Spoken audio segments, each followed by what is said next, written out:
Janeti, nakuomba usiniguse tafadhali, utaniongezea kisukari.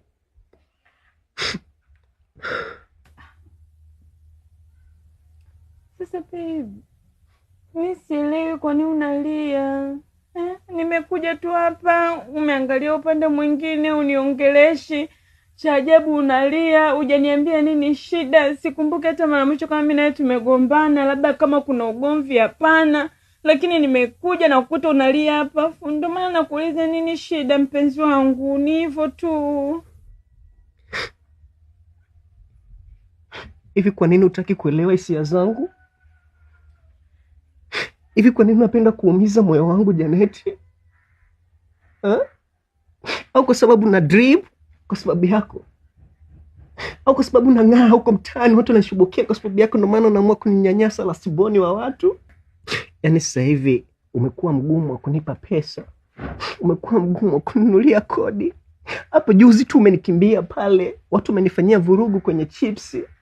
Kwa nini unapenda kunifanyia hivi Janeti? Hapo last nilikwambia kwamba mimi na shida na pesa. Na shida ya milioni hizo, na shida ya milioni 2. Lakini mpaka sasa hivi hujanipatia. Kwa unapenda kuniuzi, unapenda kuongeza kisukari Janeti. Nilikwambia na shida ya milioni 2, mimi niende house, nimekukabuza. Nimekuogea kopo ambalo limeandikwa jambo. Nimekuogea kwenye bomba la mvua. Nataka niende house nikafuatia huko miladi ya mzee wangu Janeti. Mzee mimi ana mali, mimi sio kukaa kama hivi Janeti. Hizo buku 5 zako na unyanyasa Janeti.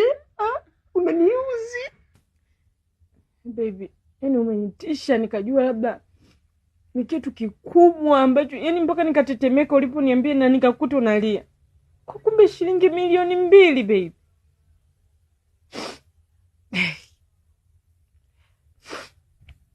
Milioni 2 usijali baby. Shida milioni 2 tu. Usilie na mimi.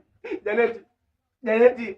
Asa unapoondoka hivyo unalia mimi unaniacha na tabani, unaniacha tabani Janeti, unaniacha mamluki, umependa kuniuzi.